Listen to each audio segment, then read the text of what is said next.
Well, good afternoon, everybody. My name is Brett Rock, and I'm a product specialist and business development manager here with SBS Cybersecurity. Want to thank you, as always, for joining. We know your time is very valuable, so we appreciate you sharing some of it with us. Just a few quick housekeeping items up front. I will be answering questions at the end of today's webinar, so if you have them, please go ahead and use the GoToMeeting box that has been provided. We'll be happy to take care of those toward the end. This is a brand new webinar series for us. The first one was last month. We hope to continue doing these in the future on a monthly basis. We're calling them the Cyber Showcase. I'm sure many of you are familiar with our Hacker Hour, which is awesome. We'd certainly like to continue to build this going forward, so keep an eye on it, if you will. We do have some handouts for the session that I've attached in the GoToMeeting section as well. They will be helpful going forward, and I'll talk about some of that as we move along. And then finally, when you are done today, we do have a brief survey. I think it's 4 questions. Would really appreciate you taking that at the end. It will help us as we continue to build this and plan this going forward. So thank you for that. This is the cure for your vendor management headaches, was the plan for the demo today, or the webinar today, rather. But hold on. There we go. Unfortunately, I had a whole adorably themed session around how you had symptoms and we had answers and all this kind of stuff. But then the Fed, the FDIC, and the OCC decided to drop really the first substantial changes to vendor management guidance in the last 10 years. I guess everybody knows what they say about best laid plans, right? So our new goal today is going to be certainly to continue to talk about vendor management as a service and how that might be able to help you. But we are going to focus kind of the middle portion of today's webinar on the new interagency guidance, what that looks like, what the changes look like, and certainly how that will continue, or I should say, how you can continue to use the vendor management as a service, even though that guidance is now in place and effective immediately. In fact, I think you'll see there's some wording in that guidance, if you haven't already read it, that does lean toward more support for you getting help with vendor management. So just quickly, the agenda today, we're going to start with a brief introduction to SBS. We're going to talk about what we call the risk pyramid. Why do we use vendors? We're going to talk about the new interagency guidance. We're going to talk about vendor management as a service, how SBS can help, and then we'll finalize things with some takeaways and questions at the end. So that is our new agenda. I think we'll be able to get through it all. Hopefully it will be helpful and enlightening. And again, thanks for your time today. So just quickly, a little bit about SBS, why our customers trust us. We have been in the cybersecurity business now for 19 years. We're going to celebrate the big 2-0 later this year, something we're very excited about. The most important thing I would say there, though, is this is what we do. We're not a spin-off of an accounting firm that decided, hey, we can do IT audits and things like that. We were built to serve in the information and cybersecurity business, auditing, consulting, education, network security solutions. It's what we eat, breathe, live, dream, sleep. So this is what we are doing and what we will continue to do going forward. We are endorsed by 12 state banking associations, and we're partnered with more than 30 of them on the SBS Institute side of things. For those of you who are unfamiliar with that, that's our certification program. We have licensed, or I should say, we have given certifications to more than 2,000 people since we kicked that off a handful of years ago now. I mentioned the Hacker Hour, our monthly webinar series. We regularly get more than 500 attendees for that. Would love for this series to get there as well. We have more than 1,450 organizations currently using our track tool in 42 states. We have customers in 49 states currently, so if anybody on the calls from Idaho, please let us know. We'd be happy to help. And then we do have team members holding a wide range of certifications, including all the ones you see there, the alphabet soup, but we've got all the important ones, and we continue to have our folks go through those programs. We're a very supportive group in terms of making sure that we continue to get more educated and more certified going forward. What we do, we really look at 3 things: people, process, and technology. We assess risk around those areas. We talk about implementation of controls to handle each of those. We talk about auditing those controls to make sure that they were implemented correctly, that they're operating the way they're meant to. And then finally, we provide education. And I don't just mean in terms of our certification program or security awareness training and board trainings. We certainly do all of that. But what I mean by education more than anything there is we want to give you the information you need to really make the right decisions going forward. We don't want to force you into making decisions. That's going to happen, unfortunately. But when you are faced with having to make a decision, our goal is that you're able to make the right one with us providing as much information as you can possibly get your hands on to do it. And all of that is really in service of getting you from a reactive or passive approach, a compliance-based mindset, to more of a proactive and risk-based approach when it comes to information and cybersecurity. The difference there being the passive reactive approach is more of the, we're going to do the bare minimum, right? We want to check the boxes. We're going to do what's asked of us. We're not going to do any more than that. We're not going to add any more resources. We're going to do what we have to do, and we're going to hope we get by. To going to more of an approach where we understand we have to do this stuff, but just because we have to do it doesn't mean it can't help us, right? If we do this well, if we do this effectively and efficiently, it doesn't mean we have to put any more effort or work into it. In fact, hopefully we'll show you some ways you can put less effort into it. But our goal is to get you to a point where you're doing it because you recognize that it can be helpful going forward. So really moving to more of a proactive risk-based mindset. I talked about this during the agenda. This is going to be even more important later on when we start to talk about the new interagency guidance. But we like to talk a lot about the risk pyramid. So if you think of risk as a pyramid, at the very bottom, we have the IT risk assessment. That's where we're going to risk assess anything that stores, transmits, processes data, right? So ATMs, cores, routers, switches, laptops, certainly, but also peer-to-peer payment systems, mobile banking, remote deposit capture, board portals. Those are all things that store, transmit, and process data. Therefore, we consider them to be assets for the purpose of our IT risk assessment. We're going to start there because that's the foundation. If we don't get that right, it's really difficult to get anything else right, including our vendor management, right? In our vendor management program, we have to be able to get an overall vendor risk assessment, certainly, but we also have to know the risk of the stuff that we get from that vendor as well. What about the products, the services, the solutions that we get from them? That's the stuff part, is the IT risk assessment. So if you think about it again as a pyramid, the IT risk assessment is going to flow into your vendor management. Both of those will flow into your business impact analysis. So we can't really get a good understanding of our business impact analysis and build a good business continuity management program unless we have a good IT risk assessment and a good vendor management program. Excuse me. And then further up the pyramid, we get to the organizational risk assessment, which is more of that qualitative approach, the CAT tool, for instance, some other sort of organization-wide risk assessment. Again, all three of those will factor into that to some degree. So all of it starts with a good IT risk assessment. Vendor management comes next, business continuity or your business impact analysis, and then the top is that organizational risk assessment. You're going to hear me talk about how this is important in the interagency guidance in a little bit, because it really specifies that vendor management has to be a part of your overall risk management program. And again, that's where the pyramid comes into play. In the pyramid, we talk about the difference. At the top is more strategic risk, long-term threats to the bank's cyber or institution or organization cybersecurity posture. Think of it like an incident response program. We're building an incident response plan not because we need it today. We're not building it because something just happened. We're building it because we know we might need it down the road. At the bottom, we get into more technical risk where there's immediate threats, usually posed by specific vulnerabilities. I'm sure everybody's familiar with the Move It issue that's been happening in the last couple of weeks. That's a good example of a specific vulnerability that is in one of our vendors. So, kind of just goes to show how important vendor management is as part of this overall risk pyramid. So again, I'm going to talk about this more, but this is really a holistic approach to risk management and really gives you the best understanding of what your risk looks like overall. Vendor management more specifically. So I used to say, when we talk about vendors, it was any company that provides you a product or service, and figured that was a pretty good catch-all. Unfortunately, the new interagency guidance defined that a little bit differently. Any business arrangement between a banking organization, in terms of the interagency guidance, I know not everybody's a financial institution on the call, but a banking organization and another entity by contract or otherwise.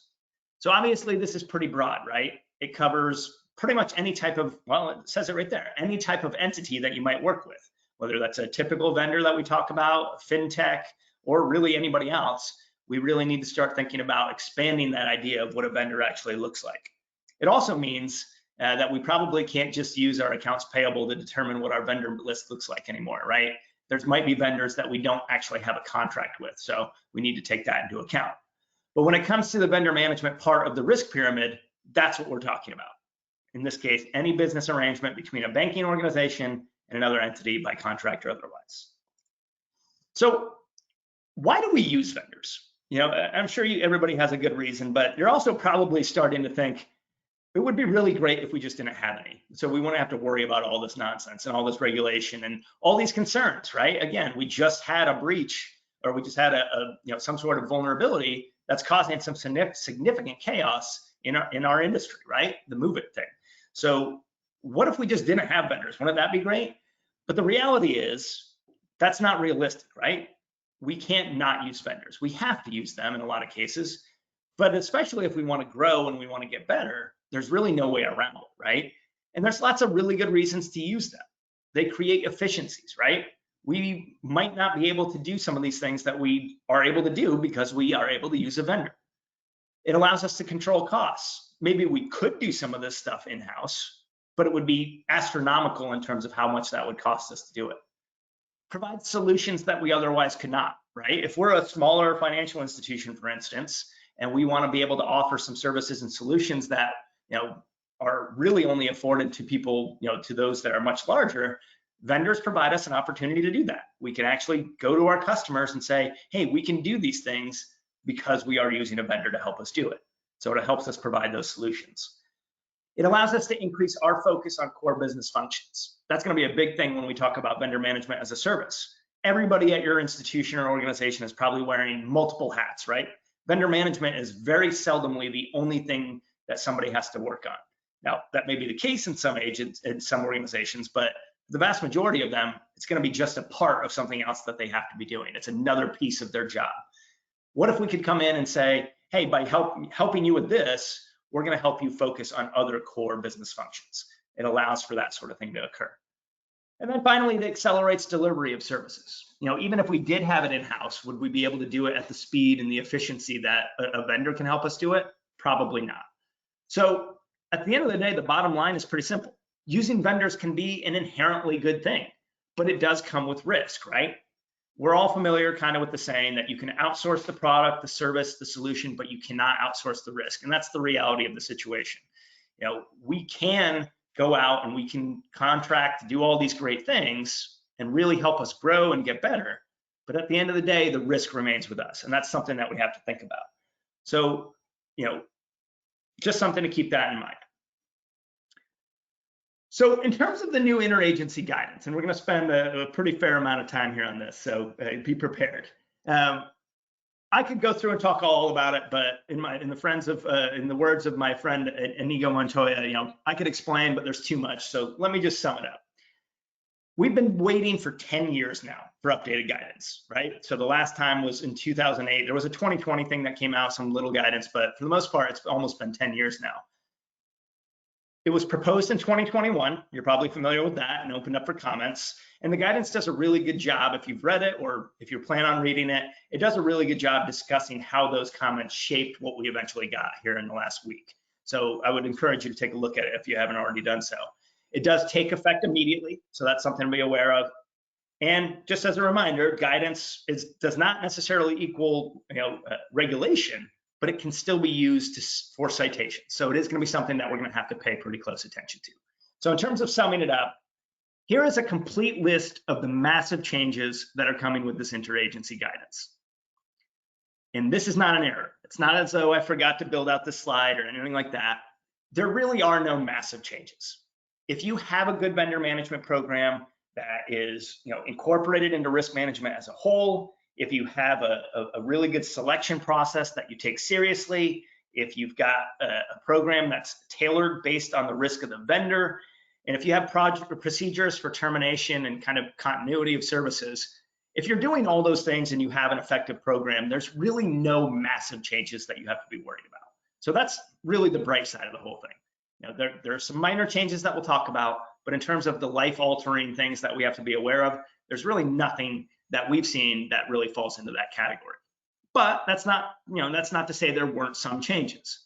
So let's talk about it. What has changed? It is a more coordinated effort from the regulatory agencies, right? So this is going to be replacing Phil 44 2008, the OCC bulletins for 2013, 29, 2020, 10, and then SR 13 through 1319. So I know those are all your favorites that you've committed to memory and you'll miss them. But this guidance, this interagency guidance, will be replacing all of that. So this is a very coordinated effort from the Fed, the FDIC, and the OCC to really get everybody on the same page. That's a big change from what we've had previously. There is a big emphasis on vendor management as a part of the risk management program overall. So we talked about this when we were talking about the risk pyramid, right? It's really no longer going to be good enough to have vendor management siloed and not a part of our overall risk management program. It has to be brought into that, and we have to consider it. That's why things like the track program that we offer and some of the services we've got can really help bring that all under one roof. So again, a heavy emphasis on vendor management as part of risk management overall. There is greater specificity when it comes to due diligence and really selection overall. When I used to talk about vendor management and how important the selection part of vendor management would be, I often joked about how that's something that typically gets left behind. When I would talk about the selection process to institutions and organizations, typically they would say something like, oh, that department decides they're going to use something different. They pick the vendor they want to use. Maybe they even sign a contract, and then they send the information to me and I can do my work. That's not the way it was ever supposed to really work, although for a time that's how it happened. I think what you see in the interagency guidance is really shifting that to a really emphasis again on more of the selection process as a whole, but really specificity when it comes to the due diligence, and we're going to talk more about that in a bit as well. Contract negotiation is a big part of the interagency guidance. Contracts seem to be viewed as a really critical control. Again, that's not anything that's revolutionary, but it is something that we need to be aware of. Those contracts can really help us control the risk that we face when we do work with vendors. And then finally, and this is kind of cool, recognition that vendor management is resource and labor intensive and provides a lot more support for getting assistance. Now, I'm not just saying that as somebody who has a full service vendor management program that we'd love to talk to you about, but I think that is important for smaller organizations and institutions, right? For the longest time, there was kind of a concern about, can I get people to help me with this? Is this something that's going to be allowed? And I think you see in this guidance, particularly in the summary letter that was released with it, there is a real emphasis on, we recognize that this is not easy to do, so that we are going to allow for more collaboration. We're going to allow for more assistance from somebody else to come in and help you with this work. So you're going to hear more about that as we move along.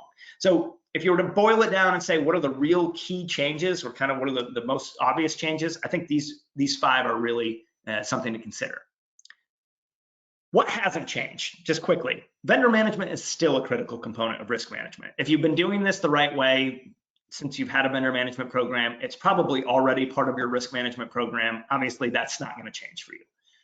Not all institutions are equal, and not all vendors are equal either. That is something that we've talked about for a long time. That's something that continues to be addressed here in the interagency guidance. They're very clear that size and complexity matters, and the type of vendor and the risk the vendor represents matters.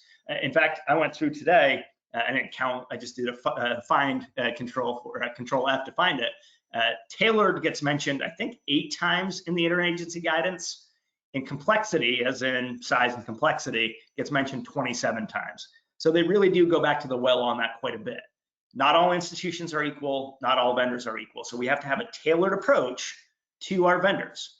We have to recognize that our core provider, for instance, does not represent the same risk to us as the guy that does the balloon animals at the fair that we host every year. Those are different levels of risk, so we're going to treat them differently. And even when it comes to the same vendor at different institutions, we might need to treat them differently. There's not, I think as we go through the due diligence and some of the other things, there's nothing really that says this is how you have to do it for every single vendor. That's just not the way it's built, and it wouldn't make sense to do that. So again, that hasn't changed, but it's something to be aware of. Vendor management is still a headache. I'd love to say that this interagency guidance is going to make your lives easier. I think that it makes it more clear in some things, but it's still going to be a headache. And I think what it shows you more than anything else is that there's going to be a deeper review of vendor management going forward. This is probably not the last guidance that you see. And I do think that there's going to be more emphasis on vendor management as a whole going forward. Which leads us to SBS can still help. And I want you to hold that thought because, again, we will get to that part of things in just a little bit. All right. One of the things that the interagency guidance does lay out is what they call the life cycle of vendor management. Now, this doesn't change or hasn't really changed a ton. I mean, some of the verbiage has been altered and things like that, but there's always been things you want to consider when you're doing vendor management, and it just breaks it out and makes it, again, a little bit more clear. So if we start at the top, that's the planning phase. So we need to think about things like, do we need this? What are the benefits of it? If we bring on this product or service or solution, what are the benefits? What are the threats? And in terms of the benefit versus threat, what is the risk reward for this?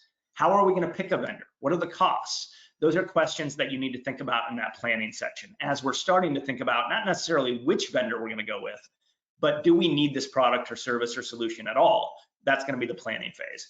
The IT risk assessment is going to be a big part of that, right? We should be running a risk assessment on whatever it is we're adding before we even get to the point where we start looking at vendors, because the IT risk assessment is going to tell us things like, what are the threats that are out there we have to be worried about? What are the controls we already have in place that we can use to mitigate risk? What additional controls would we have to add to feel comfortable? That's where that risk assessment can really factor in and really help you make those decisions like, is this something we need to offer at all? The next step is the due diligence and selection. We are going to get to this in greater detail, but what should we consider when selecting a vendor? And again, I mentioned this because this is something that is really, they really spell out pretty clearly in the guidance. And it is something that I do think has gotten left behind in the past. I think selection, as I mentioned, has been an afterthought to some degree. I think you'll see it is something that's going to be really important going forward. Contract negotiation.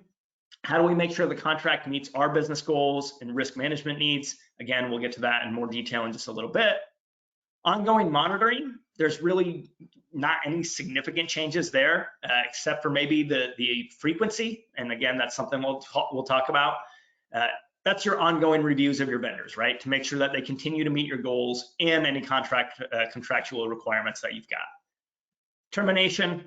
In the event a relationship must be terminated, it's ensuring that it's done in an efficient manner, and if necessary, we have a plan in place for a continuity of offering. So if it is something that we want to continue offering or continue doing, or it's something that's important to our organization or institution, we don't want to just terminate it without regard to how we're going to continue doing it or what we're going to replace it with. We have to have a plan in place for that as well. So this is the life cycle of vendor management that's laid out in the guidance. Again, I think if you're looking at this, there's probably not any real significant changes in terms of what you've done in the past, except maybe a little bit more emphasis on how you pick vendors and how you negotiate the contracts. Speaking of which, let's start by talking about the due diligence pieces of things. So due diligence and selection, this is where we are right now. I'm going to do a bit of a lightning round because there is a ton of information laid out. Now, if you do download the handouts that are attached, I've actually hyperlinked all of these to the spot in the guidance where they show up. So ideally that will be helpful for you going forward. I'm just going to say a couple of words about each of them and move on, and then we'll focus on some takeaways from a due diligence perspective. But the first piece that you need to start thinking about when you're selecting a vendor is strategy and goals. So there we're talking about things like, what does the vendor's future look like? Will they be sold? Are they looking to merge? Are they looking to buy somebody else? Do they have any reputational risk that we need to be concerned about? So what are their strategies and their goals going forward? Legal and regulatory compliance is pretty simple, right? Can they handle working with in most cases, a financial institution, right? Are they prepared to deal with the legal regulatory necessities? And are they facing any legal issues currently? That's going to be something that we want to be aware of before we obviously make a selection. Financial condition. Are they financially capable and stable? So we are going to review financial statements. Obviously, that's something that we've done. So there's really no difference there. Another thing that you want to consider, though, is do they have the resources to grow if necessary, right? If we get to a point where we're stressing them from a resources perspective, can they continue to grow? Can they continue to add additional people and things like that? Business experience breaks out to things like, do they have the requisite experience? Have they worked in our industry? Are we comfortable with what their experience looks like? How do they handle complaints? If we were to complain, or if they're customer facing for us, how do they handle that? How do they handle customer dissatisfaction, those sorts of things. So in terms of the actual experience as a business, what does that look like? Qualifications and backgrounds of key personnel and other human resources considerations, which is a bit of a mouthful, is pretty simple here as well, right? We want to know who is it that's going to be working with us if it's a specific person or a team of people. Are they qualified? What does their background look like? Do they do background checks? Are we making sure that we're covered from a reputational risk perspective? Those are the sorts of things that you're going to want to look at when it comes to that component of the due diligence. Risk management, how do they handle governance? Do they have a risk management program themselves? Are they testing the program? Are they able to provide SOC reports? Those are the sorts of things that we're going to want to look at there. Again, that's something that I think we're all probably doing. Information security, what information will they have access to of ours? How will they have access? What controls are in place to protect our information and to protect us? Those are things that we're going to want to consider. Management of information security systems. How are those systems managed? Are there any gaps in the expectations? What happens when things aren't inoperable? Do we have to worry about that? What does performance look like? The last thing we want to do is get into a position where they're trying to do things too quickly and the performance, even though the speed is good, the actual work they're doing is bad. So we need to be aware of that too. I told you there's a lot of these. Here's a whole nother slide, right? Operational resilience basically boils down to business continuity management. Do they have a program in place to continue operations if something were to occur, whether it's a man-made or natural disaster? Incident reporting and management process. How are incidents reported, right? Again, we're seeing there's no shortage in the news of vendors and that have had issues and things like that. How are they going to handle incidents? How do they report them? Do they have an incident response program? What does it look like? Are there timelines? What does the accountability look like? Excuse me. Those are all things you're going to want to consider. Physical security. How do they protect the safety and security of their people, their facilities, their technology, their data? If there is a natural disaster, are we going to be able to have access to what they're providing us? Are we going to have access to our data? Reliance on subcontractors is a big thing.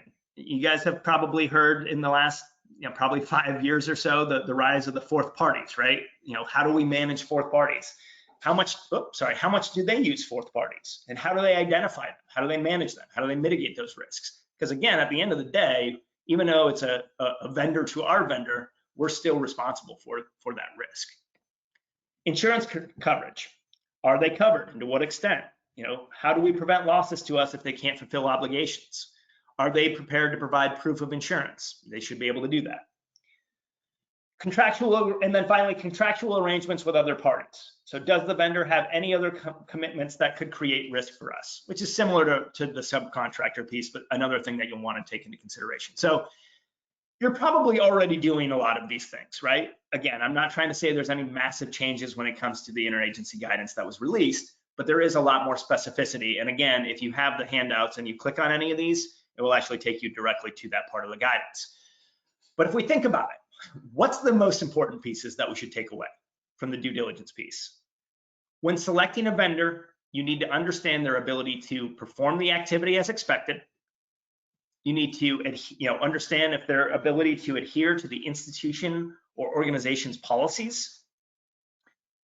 You need to know if they can comply with applicable laws and regulations. So particularly if you're in the financial services industry, obviously this is critically important. We need to know if they're going to be able to work with us in particular, because we've got obviously lots of additional laws and regulations that we have to focus on.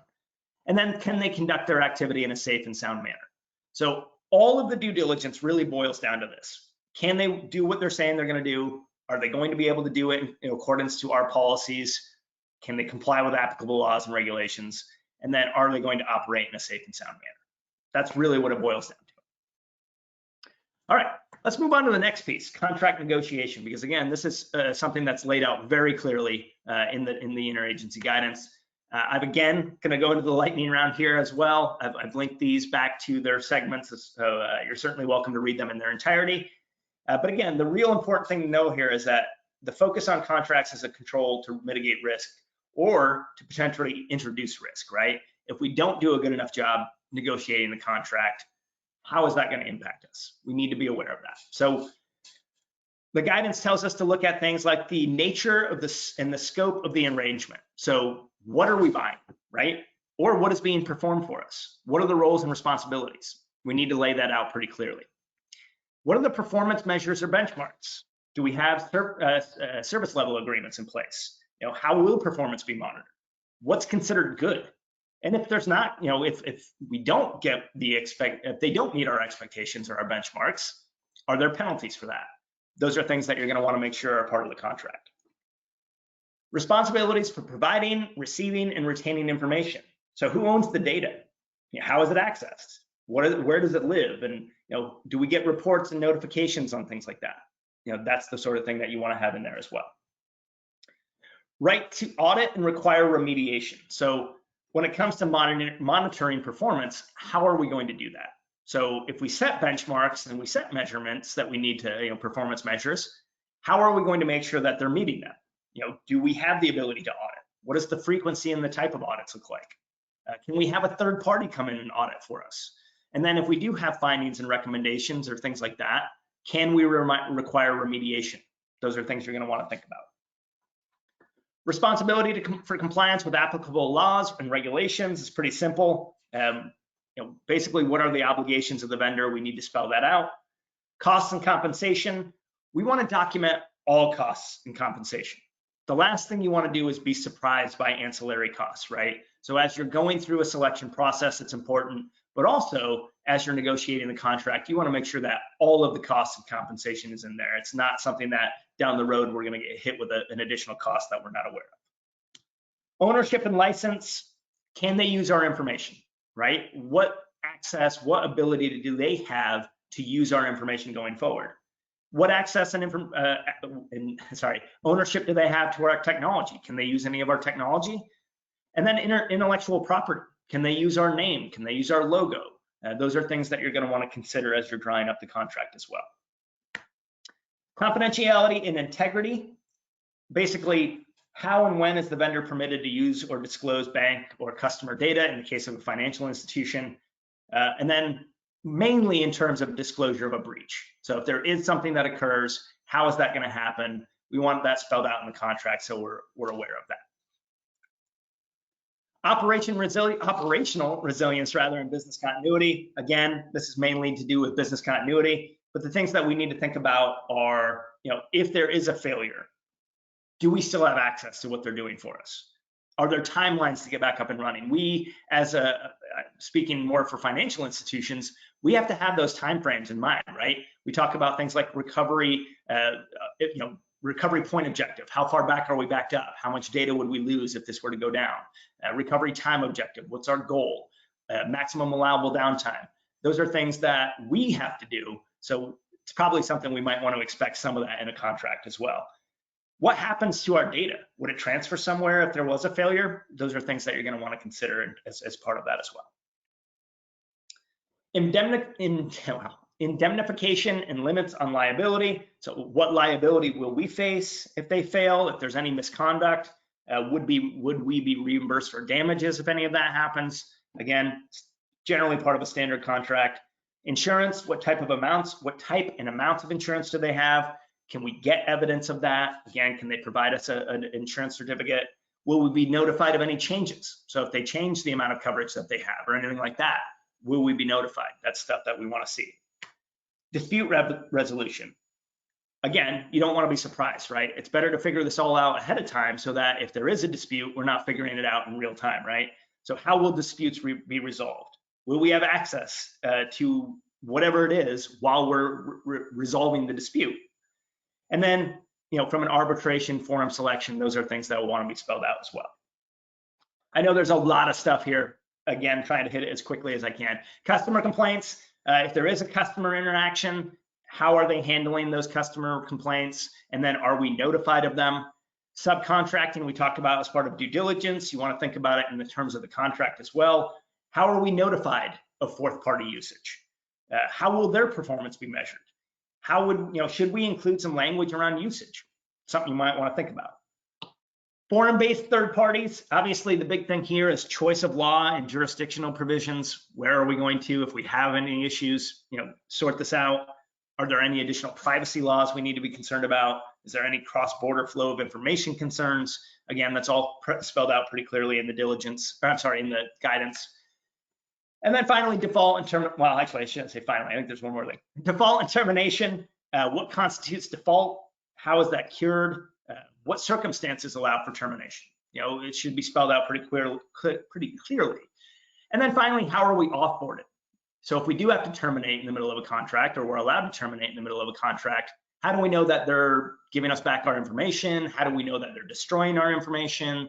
All those sorts of things you want to have in that as well. Regulatory supervision is the last piece, thankfully, right? So that's where we talk about, mainly for financial institutions in particular, or any industry that's pretty heavily regulated, is the third party aware of the regulatory supervision that they're about to fall under? Are they aware of the retention stuff that they have to pay attention to, or the examination stuff?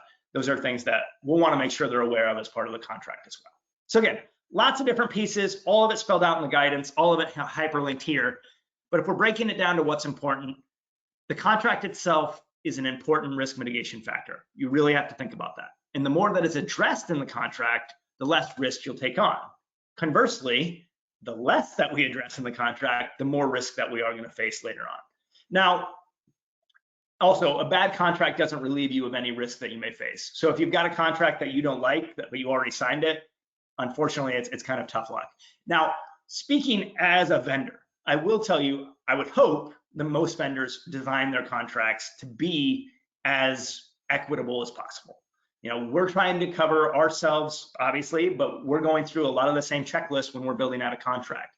We want to make sure that it works for both sides, and hopefully most vendors will do that as well. But if a vendor does come to you with a standard contract, depending upon the amount of leverage you have, some of the things you might want to think about are, you can choose to accept the contract as it is. Basically, okay, maybe we don't have much leverage. Maybe we absolutely need to use this vendor and there's really nothing else we can do. Maybe you just have to choose to accept the contract and the risk as it is. Maybe you can suggest alterations, right? Can we make some changes here? This is something that we want to see. We can redline the contract and see what we can mutually agree on. And if we can't do any of those things, or if we're not willing to accept the contract as it is, or the vendor's not willing to go ahead with alterations, we can try to find an alternative or just live without the service, right? Is this something that we can just absolutely live without? Maybe that's the case. And maybe that is something that needs to be considered as part of that planning cycle. So again, lots of different stuff about contract negotiation in the interagency guidance, but it really does boil down to the contract itself is an important risk mitigation factor. And you really need to think about a wide variety of things as you're building that negotiation out. All right. Ongoing monitoring, there is a lot of stuff in there about that. I'm not going to go through every single thing because, again, I think we're doing most of it. This is also a hyperlink, so you're welcome to come in here and click on that. But what's important there is really, I thought I wanted to pull out this paragraph that comes in, or sentence, I guess, in this case. The guidance says, ongoing monitoring may be conducted on a periodic or continuous basis, and more comprehensive or frequent monitoring is appropriate when a third-party relationship supports higher risk activities, including critical activities. Now, that's a lot of words, basically to say the days of grabbing a few documents once a year, taking a look at them and calling it a day are probably behind us, at least for your critical vendors, right? I look at this and I see the continuous basis, which makes me think that in addition to the idea that vendor management should be a part of your risk management program as a whole, what they're probably starting to look toward is more of an ongoing basis. This isn't something that we just review our vendors annually, particularly our high risk ones, and call it a day. I think there is going to be some element of we need to be aware of what's going on a more regular basis. We talk about risk assessments that way, right? A risk assessment is not necessarily something that we would say you do once, in December every year, and then you don't look at it again until the next December. Your risk assessment should be a living, breathing document. As we add products, services, and solutions, we should perform a risk assessment and add that to our overall risk assessment. As we add controls or as we see new threats come up, we should continue to build out our risk assessment. I think vendor management is probably going to be getting to that point as well, where it's not just something we can do, at least for our critical vendors, not something that we can just do annually and say, okay, we've done this. We're probably going to have to take a closer look at them going forward. Also, ongoing monitoring allows an organization or institution to confirm the vendor is performing as promised, right? We want to go through all that. We don't go through all that work for nothing. We go through it to make sure that they're working, doing the things they're supposed to be doing. We want to make sure that the controls that are in place are effective, that we're able to escalate exceptions and address issues as necessary. So lots of different things about the ongoing monitoring, but the important thing to think about there is nothing really has changed in that. You need to be doing it. You need to confirm that the vendor is working the way it's supposed to, that the controls are working, and that we have a way to deal with exceptions. The only real thing that you have to be aware of is that ongoing might be more of a less of a periodic thing and more of a continuous thing going forward. All right, so some takeaways overall before we get into kind of the vendor management as a service piece of things. There are no major changes, but there are some smaller ones that you'll probably want to consider depending upon the maturity of your program. So if you have a good program that's that's doing all the things that we've talked about already, there's probably not going to be anything that you really need to address. There's a lot of small changes, important changes, but I think most of you will already have been doing most of that. Vendor management needs to be a part of your overall risk management program. So again, going back to the risk pyramid, the foundation of the program or the foundation of the risk pyramid is your IT risk assessment. We move that into your vendor management. Both of those flow into business impact analysis. And then all of that is factored into your overall risk, organization-wide risk assessment. So it can't just be a siloed, we do vendor management over here and we don't really we're not really concerned with how our IT risk assessment works with it, or we don't really use it as part of our business impact analysis. It really does need to be integrated going forward. The guidance applies to all vendors, right? We talked about the change in definition there. Any entity that you have a relationship really, regardless of whether or not you have a contract with them. The focus is on a more tailored approach to vendor management. Again, that's not a massive change. It's always been a tailored approach that you need to take. Again, size and complexity matters, but it is really spelled out pretty clearly. Due diligence and contract negotiation both have had more specificity built into them. Again, they're laying out very clearly, these are the things you need to be looking for. And then finally, actually, I don't know if this is the final one, so I apologize. Vendor management did not get easier to do. It would be great if that were the case. It's still a pain, but there is greater support for your getting help, whether that's working with other institutions that you're comfortable working with, or working with another company that can help you do your vendor management program, like SBS that we'll talk about here in a moment. There is some real great support or there seems to be greater support rather, for your getting that help going forward. All right. We got through the interagency guidance part. Again, if you have questions, feel free to ask them. We'll address them at the end. Hopefully that wasn't too painful. Let's talk about vendor management as a service for the remaining time that we've got. So this was my original plan. Again, the cutesy, this is a problem, right? Do you suffer from lack of time, expertise, budget? If so, ask your cybersecurity partner about vendor management as a service. There's a lot of symptoms that come along with vendor management. When we talk to our customers, or I talk to people and I say, hey, if there's one thing that you could get rid of entirely, that you never have to worry about doing again, chances are good the answer is going to be vendor management. That's the one that seems to be the most difficult. It seems to be the one that's most time consuming. And frankly, it's the one that most people look at and say, well, we don't really get any benefit from that. We do it because we have to do it, but there's nothing that really we get out of it at the end of the day. So lots of reasons why it's a frustrating experience, and we certainly can sympathize with that. Some of the ones that we run into the most, though, are lack of time. Everybody wears lots of hats, right? That's certainly, it's way more uncommon to run into an institution or organization that has one person and all they do is do vendor management. The vast majority of the time, it's somebody that's doing 15 other things, and vendor management is just a part of their job.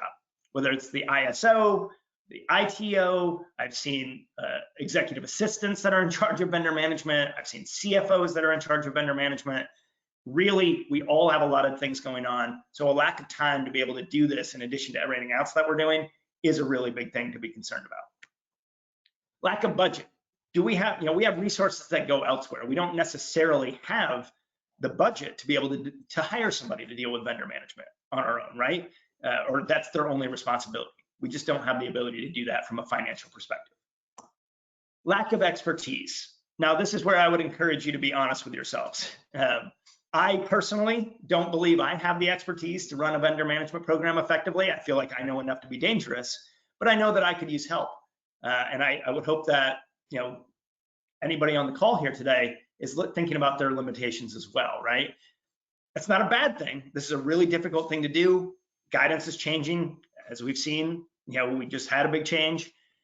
If you don't have the expertise to do, IT risk assessments and business continuity management and everything that becomes part or kind of goes hand in hand with vendor management, it can be something that we're just facing. We have a lack of expertise in the area. Inadequate tools. A lot of people are still using spreadsheets and Word documents. There's all kinds of things people are doing to get by with this. Not effective, not efficient necessarily, but in a lot of ways they're cheap and the way it's always been done. So people continue to do it that way. There's a statistic that I read that 12% of institutions that are using spreadsheets to do vendor management are dissatisfied with the approach. Are happy with the approach. Only 12% are happy with using spreadsheets. Everybody else is frustrated by it. So we recognize that spreadsheets are not the best way to do this, but it is the way that it's done in a lot of cases. So inadequate tools can be a big thing here. And then finally, the ever-changing landscape. And we just spent a good 20 minutes on the fact that we just had a massive change. Well, I shouldn't say massive change, right? That we just had our first significant change in guidance in the last 10 years. So between that and the threats that are changing on a regular basis, we really need to have that in mind. It is a concern. It's a symptom, right? There is an ever-changing landscape we need to be aware of. So how can vendor management as a service help, right? Individuals using vendor management as a service report greater efficiency, productivity, and ability to focus on other aspects of their job. That's just the reality of the situation. If we can give you, or if you can get help in doing all this stuff, that frees you up to be more efficient, more productive, and really focus on other aspects of what you mean to be doing. So it's actually kind of a tiered approach. We try to help, at least in our case, when it comes to our vendor management as a service program, we do try to think about it in terms of how it helps at multiple levels of your institution or organization. So when we think about it, the people that have their hands in it, right? So how does vendor management as a service help an ISO or an ITO? It makes their lives easier. We've talked about that quite a bit, right? We're going to come in, we're going to help knock this stuff out for you, to some level. Obviously, that we kind of have a sliding scale. I'll talk more about that in a moment in terms of the number of vendors we'll work with you on. But again, we do help make your life easier going forward. It's less time consuming. If we don't have to worry about our critical vendors, or we don't have to worry about doing, the selection process, somebody else is going to help us with that. Those are the sorts of things that can really save a ton of time going forward. More confidence in your vendor management program. Again, if this is just something that we do annually right now and we kind of stick it in a desk drawer and forget about it until we have to do it again, it's hard to say you have a lot of confidence in your program, right? We know it's there and we know that we've checked a box, hopefully, but we don't really know how effective we've done that work necessarily. Greater assurance and preparations for exams and audits. So if somebody came in tomorrow and said, hey, show me your vendor management program and all the documentation around it, the goal would be you have a resource to be able to, in our case, a tool where I can click a button and pull up all that information, pull up reports, hand them over and say, here's all of our information. So better assurance, better comfort level in that preparation process. And then an integrated risk management program. And that's, again, straight out of the guidance that we just talked about. The idea that we have siloed approaches to business continuity and vendor management and our risk assessments and all those sorts of things, that really doesn't work. If you want to have the best information security program you can possibly have, all of that stuff has to work together. And a vendor management as a service model, particularly the one that we are going to talk about, that we offer, does offer that really integrated approach. When we get to the C level, how does it help there? Happier employees, right? If we're helping take some of the weight off your shoulder, ideally that's going to make you happier. A more accurate understanding of vendor risk levels, so we're not just guessing. It's we're doing this, we're doing it well. We understand what our risks look like. Better exams and audits. We talked a little bit about that, and then a helpful bridge in the event of employee turnover. We used to say if so-and-so that handles our vendor management program gets hit by a bus tomorrow, now we have to say if they won the lottery and they take off, it's more friendly. But if that person just disappears, How do we know where we were? How do we know where we have to pick up, where we left off?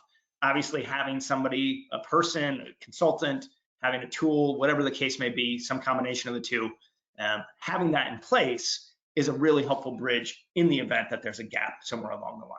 So not only are we going to help at the ISO ITO level, but we'll also help at that C-suite too. And then finally, we get to the board. We'll have reduced risk, right? If we have a better handle of our vendor management program and we're doing it well, and it's an effective and efficient program, we're going to have reduced risk. We're going to get actual useful board ready reporting. Now, I'm sure I'm not the only one that runs into this, but what I hear a lot is I have 15 minutes quarterly to go in and talk to the board about everything that has to do with information and cybersecurity. And I'm supposed to relay all of the critical stuff that we're talking about in that time.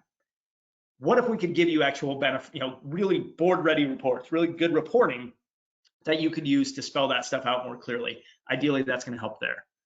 Better exams and audits, obviously. And then finally, a vendor management program that isn't just a place where money goes to die. It's easy to look at vendor management and other areas of information security and say, oh, that's a money pit. We do it because we have to. We throw resources out to it, but we don't really get any return on that investment.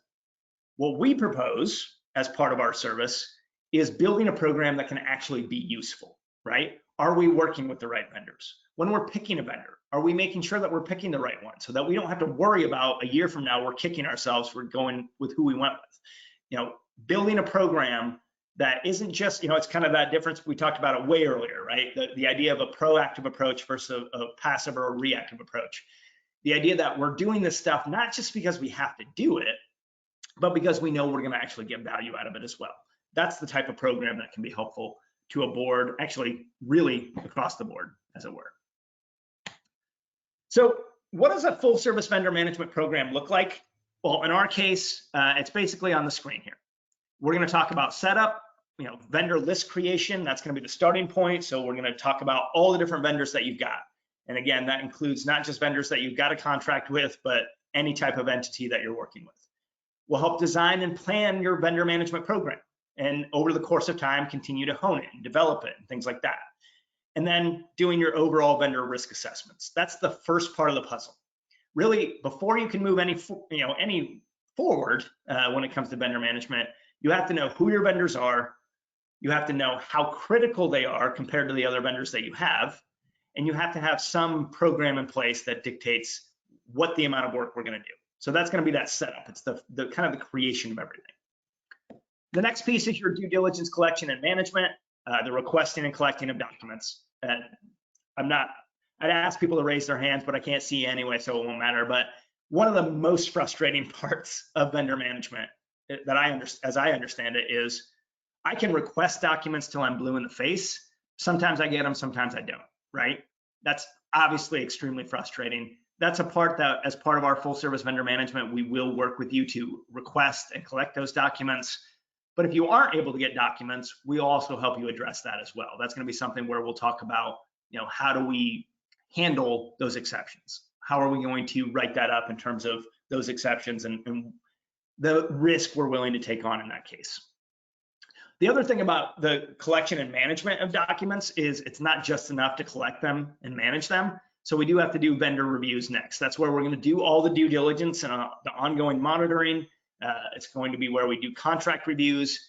It's basically where we're going to analyze the data. So we get the documentation that's been provided, and we take it and we start actually building useful information out of it. Again, I mentioned this earlier, we can't just take what's given to us, take a peek at it, stick it in a desk drawer or a folder somewhere and say, okay, we got that taken care of.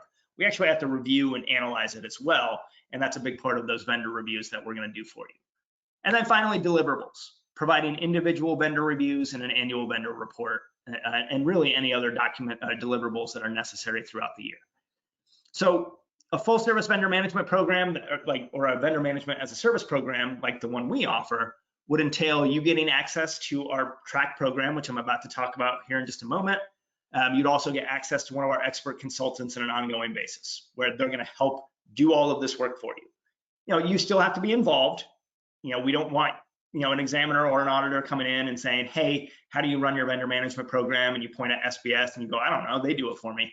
That's not helpful for you. It's not helpful for us. So you do have to be involved still, but we are going to take as much of the work off your plate as we possibly can and really give it to you in a more digestible format so that you can really get more benefit out of it going forward. I mentioned a second ago that we do have a platform as part of our full service vendor management program.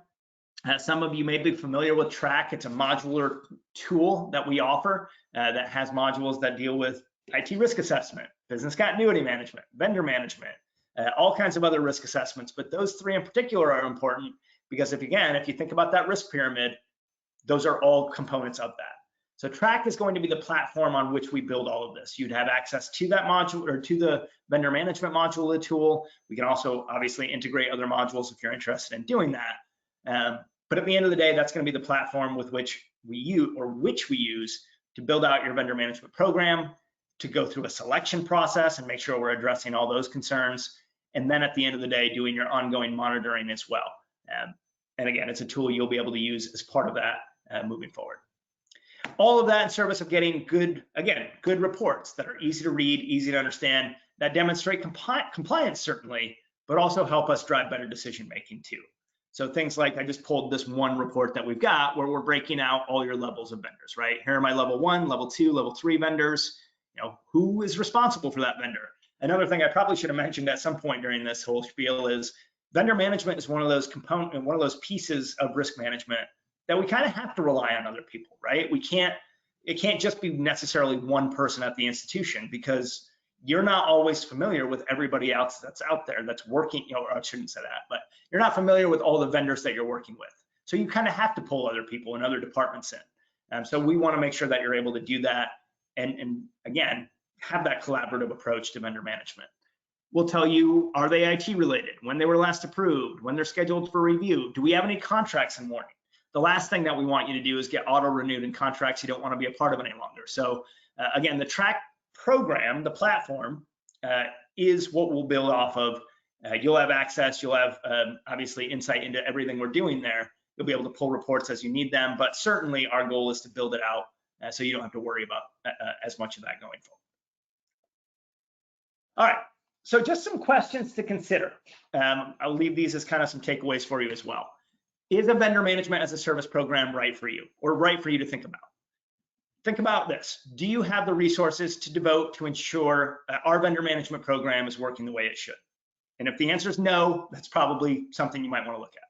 Do we have the expertise? Do we feel comfortable? Are we in growth mode, right? We can't really grow unless we're adding additional vendors. So even though we might be in a decent spot now from a resources perspective, if we are going to be growing, how is that going to impact us going forward? Something you're going to want to think about. Are we performing the appropriate level of due diligence when selecting a vendor? Again, it shouldn't be, and I would almost say can't be going forward, but it shouldn't be that our lending department decided they're going to use a new lending platform. So they picked who they want to use and they signed a contract and then they sent the information over to us. We have to have an actual selection program that's documented that we're going through, looking at multiple vendors so that we can pick the right one. Do we know who our highest risk vendors are? Is the information going to the board adequate? Is it too convoluted? Is it not helpful? Those are things you're going to want to think about. And then finally, while this new guidance doesn't make enormous changes, are we prepared to withstand the increased scrutiny that is likely to come? Because again, I don't think that there's anything massive that happened, but I do think that it indicates that vendor management as an area of focus for examiners and auditors, that's not going away either. It's probably only going to deepen going forward. So as we move forward, are we prepared to deal with that increased scrutiny? These are just some questions to think about. And again, if any of them are no's, we're happy to talk to you about some of the options we can provide. All right, so some final takeaways. Vendor management is a pain and it's not likely to get any easier anytime soon. Growth likely means additional technology and additional vendor relationships. How's that going to impact your resources going forward? Vendor management as a service provides an expert who can assist in building your program, selecting vendors, collecting documentation, reviewing existing vendors, providing deliverables, doing contract reviews, all of those things so that you can actually not just check boxes, although we want you to be able to be compliant, but also pick the right vendors, have a good program that actually delivers some value as well. All right, so with that said, I'm gonna check. I think I saw a couple of questions come in. Let me just take a look. For the setup part, is there already a program vendor list process in place, or do you fine tune that or start over from scratch? It really depends. That's a great question. Obviously, most of you are going to have vendor management programs as we speak. So I think that typically what we will do as part of our full service vendor management program would be to come in, begin by reviewing what you have and discussing with you and seeing if it is adequate or if it's something that we do need to start from scratch. More often than not, my guess is it's not something we're going to start from scratch. I think that if you've got a vendor list, we can get that into our track tool. We can start working off of that. If you have questionnaires that you use that you like, we can build that into the process. So I don't think that we would advocate for a complete build from scratch approach, but that doesn't necessarily mean that won't have to be the case. So again, it's kind of based on size, complexity, maturity, a lot of different things as well. That's a great question though. All right, I did not see any other questions. So what I'm going to do is actually come back up here to the top, and I will pop my contact information back up here. If you have any questions, please feel free to reach out to me. Happy to get you in touch with the right people at our organization. Otherwise, thank you so much for your time today. Hopefully this was helpful and informative. Really would appreciate if you take that quick survey at the end here. And if there's anything we can do, whether it's vendor management related or anything under the information or cybersecurity umbrella, please don't hesitate to contact me. So with that said, thank you so much, and I hope you have a great day.